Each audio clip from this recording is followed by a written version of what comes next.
Buenas noches, bienvenidos al programa número 74 de Economía al Cuadrado. Hoy es muy especial, vamos a hacer un programa que va a contar la historia monetaria de Argentina. ¿Qué se hizo desde 1810? ¿Cómo terminamos teniendo Banco Central? Vamos a detallar década por década qué se hizo con datos duros de cada época, desde 1810, y con datos duros del Banco Central. Y vamos a mostrar por qué el futuro, mientras sea con Banco Central, es de color negro y cada vez vamos a estar peor. Entonces, vamos al primer gráfico, porque el tiempo apremia hoy. Acá tenemos la primera etapa del sistema monetario argentino, desde 1810 a 1860. Tenemos en azul el IPC, o sea, el índice que mide los precios minoristas, y en rojo el tipo de cambio real contra el dólar. Les cuento, desde 1810 hasta 1815 en Argentina circulaban monedas de plata de Potosí. Potosí se pierde en un combate en 1815 y Argentina se queda sin la posibilidad de acuñar moneda de plata. En consecuencia, la casta política empieza a emitir deuda que funcionó como cuasimonedas, que los tenemos acá. Ahora, ¿qué pasó? Eso fue de 1815 a 1822. En 1822 se empieza a emitir moneda de papel, pero moneda de papel convertible que la emitía la provincia de Buenos Aires contra plata. Ustedes, como pueden ver en el chart, cuando la moneda era convertible en plata, ¿qué sucedía? No había inflación, la línea azul era paralela al eje de las X y la moneda se apreciaba contra el dólar porque era convertible. Vos esos papelitos que te daban los ibas a cambiar por plata, por moneda de verdad, y te entregaban la plata. Ahora, ¿qué sucede? Eso es así hasta 1826. En 1826 se crea el Banco Nacional. Y el Banco Nacional, ¿qué sucede? Puede emitir dinero inconvertible, dinero falsificado, papelitos de colores, papel pintado. Ustedes fíjense en este gráfico grande que cuando empiezan a emitir dinero sin respaldo de plata, la inflación empieza a subir, la línea azul, o casualidad, y la línea roja sube. ¿Eso qué quiere decir? Eso quiere decir que se debilita la moneda. Y obviamente, ¿quién lo sufre? La gente. Ahora, ¿qué sucede? Rosas cierra el Banco Nacional, si no me falla en 1829 la memoria, y crea la Casa de la Moneda de la provincia de Buenos Aires. Y Rosas, a partir de 1829, le empieza a dar a la maquinita como loco. ¿Qué vemos desde 1829? Sencillo. Cuando se empieza a abusar de la emisión monetaria, la inflación, la línea azul, sube y la tendencia del tipo de cambio contra el dólar se debilita. Pero acá hay un fenómeno muy interesante. Solamente se emitía dinero falsificado en la provincia de Buenos Aires, en la Casa de la Moneda que manejaba Rosas. En el interior no tenía ningún banco, ninguna casa de moneda. En el interior circulaban y circularon siempre monedas de plata. ¿Por qué? Porque el interior era superavitario con los países de la región. Entonces tenía superávit comercial, le entraban monedas de plata de los países vecinos. Tenías que en el norte circulaban monedas de plata del Alto Perú, en el oeste, en Mendoza, en Cuyo, circulaban monedas de plata provenientes de Chile, que sí tenía monedas y acuñaba moneda de plata, y en la Mesopotamia lindera con Paraguay, circulaba moneda de plata de Real del Brasil. Entonces, esto es increíble.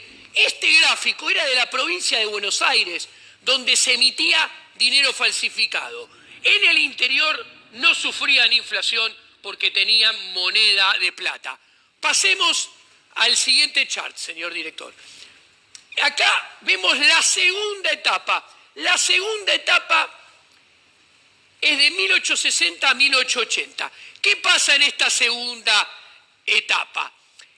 En la provincia de Buenos Aires se mandó a la legislatura un proyecto para convertir toda la moneda de papel falsificado que circulaba como dinero fiduciario pudiera ser convertido a plata. Ustedes fíjense, se prometió eso en 1864 en la provincia de Buenos Aires.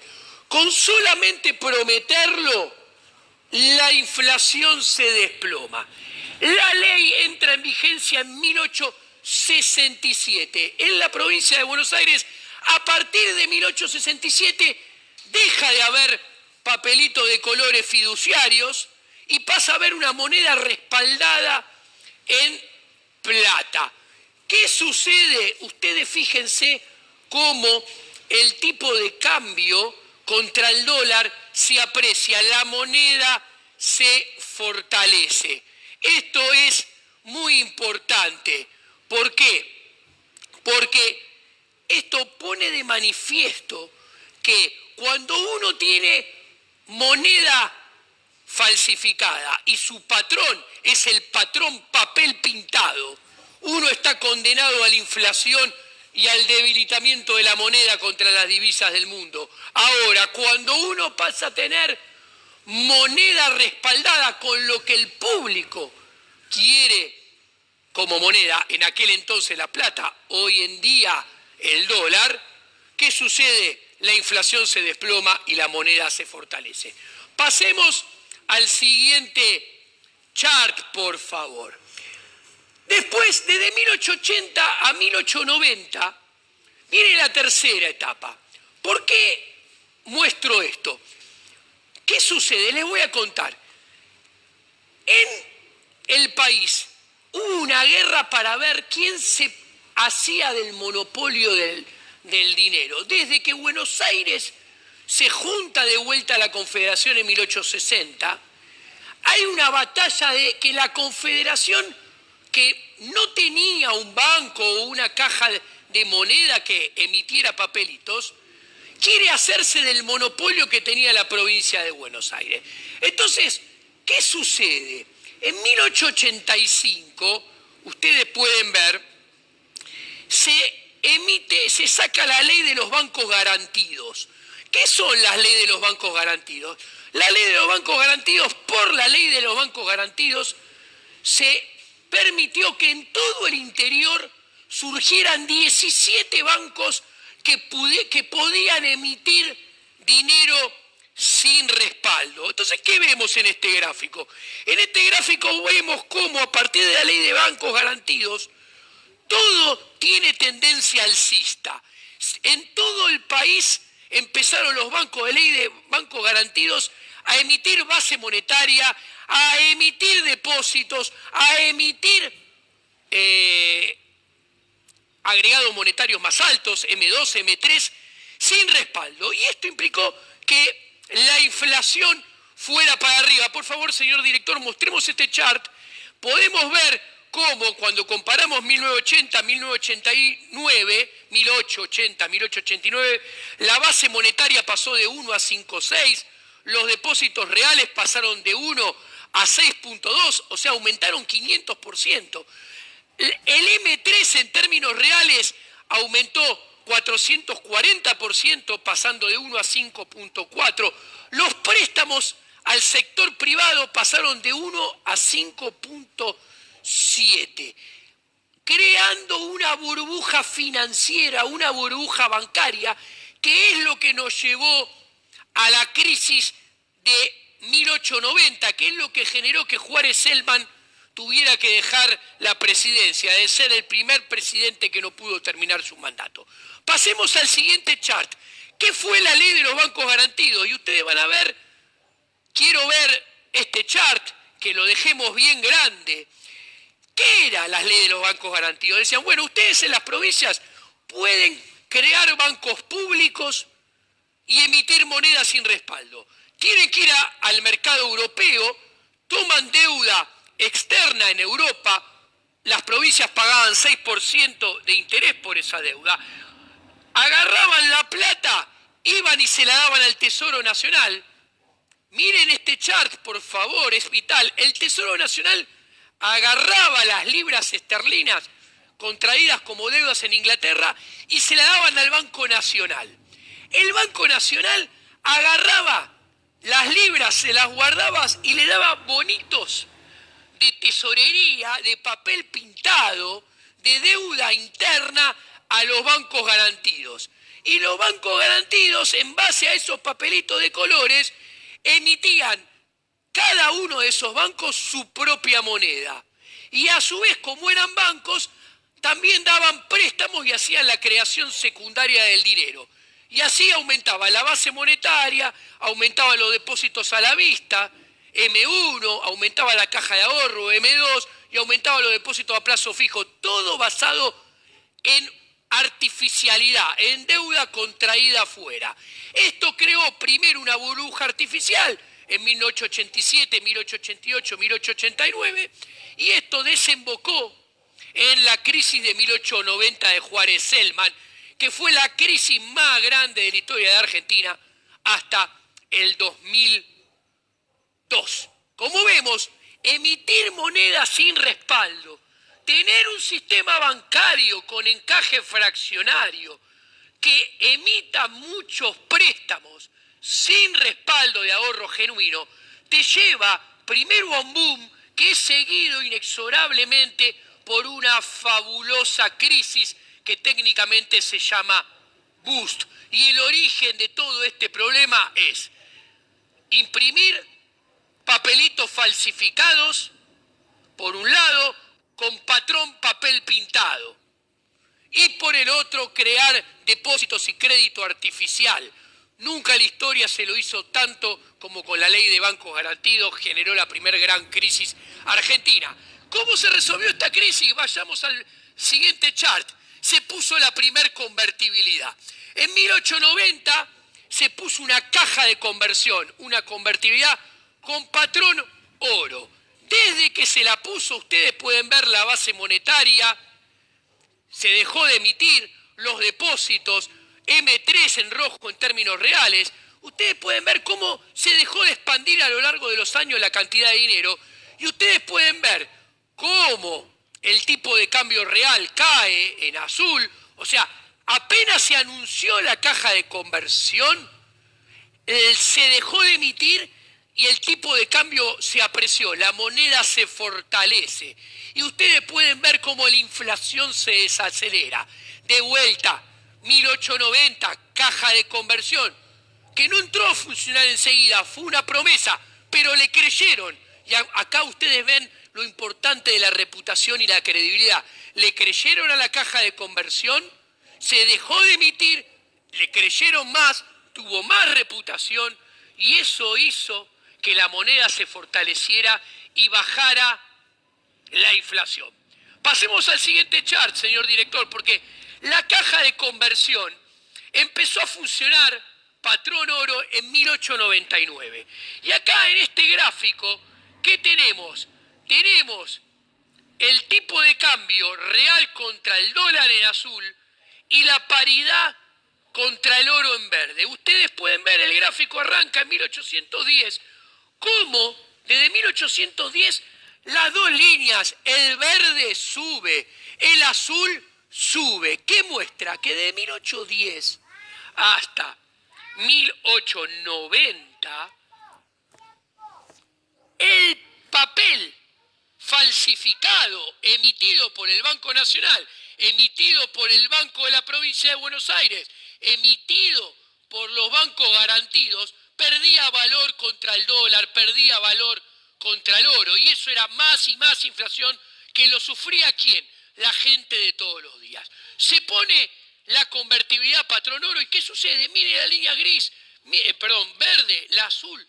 Se desplomó la inflación, se desplomó, en este gráfico se ve, se desploma la pérdida de valor, o sea, gana valor, cae la línea azul, cae la línea verde y se mantienen estables.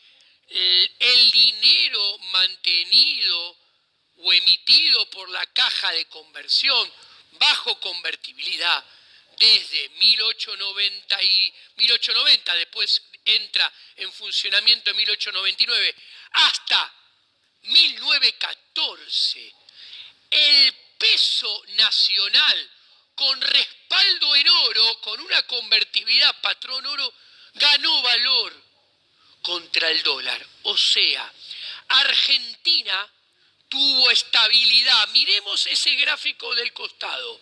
Ustedes pueden ver acá, entre 1899 y 1914, el tipo de cambio nominal se apreció menos 0,7.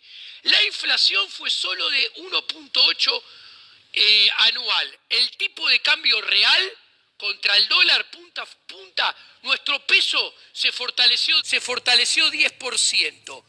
La inversión subió 9,5% anual. Las exportaciones crecieron 6,7% y el PBI creció en 15 años a un promedio de 4,9% anual. Entonces, ¿qué les quiero transmitir, señores? Si el público quiere y elige espontáneamente el oro como moneda en aquel entonces, hay que darle oro como moneda. Si le das oro, vas a tener estabilidad, fortalecimiento de la moneda, nada de inflación, inversión, exportaciones, crecimiento económico. Lo muestra esto. Ahora bien, cuando le querés meter una moneda de prepo y lo querés obligar a tener una moneda que el pueblo no quiere, como es el peso, como pasaba desde 1810 a 1890, sucede todo lo contrario. O sea, tenés inflación, una moneda débil y tu economía real crece mucho menos. Pasemos al siguiente chart. Es muy importante seguir avanzando. ¿Qué nos encontramos acá? Importantísimo. En 1935 se fundó el Banco Central. El Banco Central de la República Argentina es un camino a la servidumbre. El Banco Central es fatalmente arrogante, es un Banco Central el más colectivista del mundo, el más intervencionista del mundo, el más dirigista del mundo. Como muy bien explica Hayek, cuando vos sos fatalmente arrogante, intervenís en la economía y esa intervención te lleva a malos resultados. Cuando ves los malos resultados, ¿cómo querés corregir los malos resultados? Interviniendo cada vez más. ¿Y qué obtenés? Cada vez peores resultados. Entonces, ¿qué vemos en este chart? Acá tenemos la inflación década por década. ¿Qué vemos? Cada curva que va para arriba es una década y el resultado de inflación que generó el Banco Central. Cuanto más suba, tenemos un Banco Central que más interviene y más genera inflación, más impuesto inflacionario cobra, más señoriaje produce y más riqueza le saca al sector privado para dársela a la casta política. Vayamos al gráfico. En azul, entre 1935 y 1945, el Banco Central de la República Argentina generó 55% de inflación. Son los datos. Entre 1945 y 1955, 472% de inflación acumuló. Desde que subió la Libertadora a 1965, 1.334% de inflación. Ahora bien, desde 1966, cuando viene el golpe de Estado de Onganía, desde 1966, dije bien, sí, hasta 1975, La inflación fue 2.809.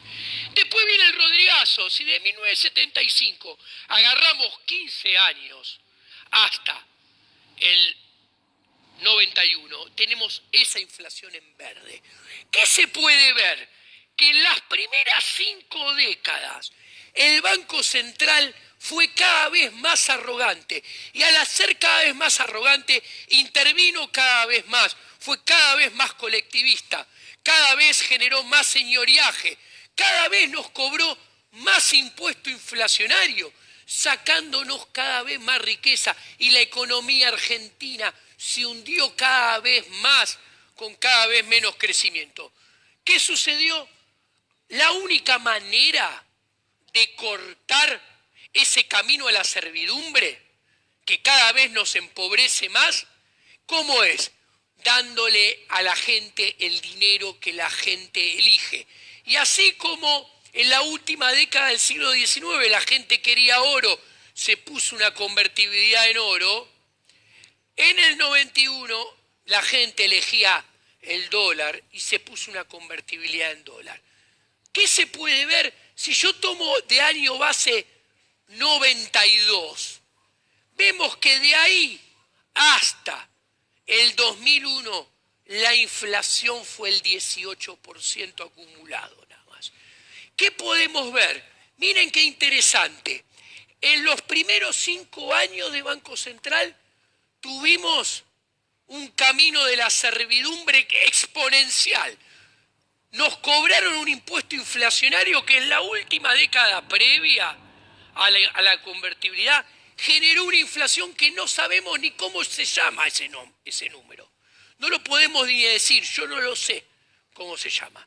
Ahora bien, se cortó el camino de la servidumbre drásticamente, devolviéndole a la gente el dinero que la gente quiere. Dejaste de obligarla, de coaccionarla a tener el peso en el cual nadie quiere, nadie cree.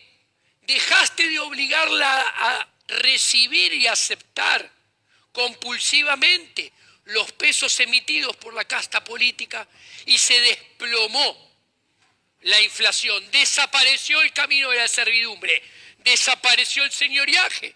En consecuencia, desapareció el impuesto inflacionario. Ahora bien, la casta política se quedó sin financiamiento en el 2002 para financiar sus delirios fiscales, ya nadie más le prestaba. Entonces tuvo que volver a ir y atacar sobre el Banco Central. Se volvió a apoderar, nos volvió a despojar. Nos sacó el dinero que nosotros habíamos elegido, no pudimos tener más el dólar, y nos obligó nuevamente a tener coaccionadamente el dinero que no queremos, el dinero en el cual no creemos, nos obliga a recibir el dinero que emite la casta política, que no tiene ninguna reputación. Y fíjense qué sucede. Cuando se refunda el Banco Central, van 2 décadas de Banco Central. En la primera, del 2002 al 2010, la inflación fue 264%. En la segunda década, del 2010 al 2019, es de 1.144. Señores, los invito a comparar peras con peras y manzanas con manzanas. La primera década del Banco Central refundado tiene que ser comparada con la primera década del Banco Central original. La segunda década del Banco Central refundado tiene que ser comparada con la segunda década del Banco Central original. O sea, tenemos que comparar 2002-2010 contra 1935-1945. Tenemos que comparar 2010-2019 contra 1945-1955. Fíjense, el camino de la servidumbre iniciado con el Banco Central refundado a partir del 2002 es mucho más salvaje que el camino de la servidumbre del Banco Central original. A ver, concretamente, en 2010-2019 nos están saqueando muchísimo más que en 1945-1955. Señores, son 1.144% de inflación contra lo que generó en sus dos primeras presidencias Perón, en el que fue 492. Son los números. Por eso vayamos a esta, Filomena, a la siguiente. Este saqueo, miren que quiero redondear la idea. Señores, acá tenemos con y sin Banco Central. Tenemos, desde que se creó la caja de conversión, el primer conjunto de 4 gráficos. Miren, no se emitía, no había inflación, no había deflación. Era 1, 2, 4, 5% anual. Después, el segundo grupo de columnas es entre 1935 y 1991. Fíjense que todo saltó: la emisión, la suba del dólar, la inflación, todo saltó a valores de 178, 191%. Ahora bien, con la convertibilidad viene el tercer grupo de barras. Entre 1992 y 2001, de vuelta, tenemos números de 4, 0, 7% promedio anual. Volvimos a tener el dinero que la gente quería, dejamos de tener Banco Central, desapareció la inflación, desapareció la devaluación y finalmente en el cuarto y último grupo de columnas a la derecha tenemos el 2002-2019, que todo empieza a volar de vuelta a niveles del 30, 28, 33, 28% promedio anual. Los invito a mirar el cuadro chiquitito, miren, pongámoslo en grande, miren la quinta columna a la derecha. Fíjense cómo el crecimiento del PBI per cápita es más grande, la generación de riqueza, cuando no hay Banco Central. Entre 1891 y 1934 el PBI per cápita crecía a 1.6. Inventamos el Banco Central, miren, bajó a 1.1.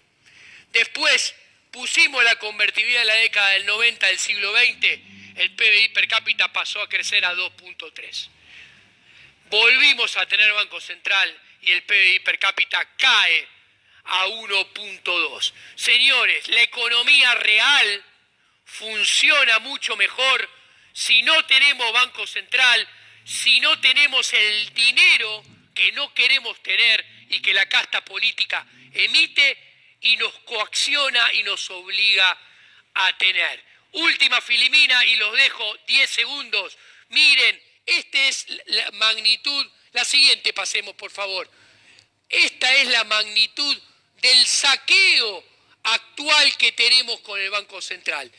El gráfico chiquito es la inflación desde que refundamos el Banco Central. Pasó de 3.7 a 53%. En verde es el dólar. Pasó de 2.9 a 80. Esto pasa solamente en Argentina. Y como le mostré en los gráficos anteriores, el camino de la servidumbre hoy, con el Banco Central refundado del siglo XXI, ese camino de la servidumbre, el saqueo, es más fuerte que con el Banco Central original, fundado en 1935 y nacionalizado en 1946, que lo nacionalizó Farrell.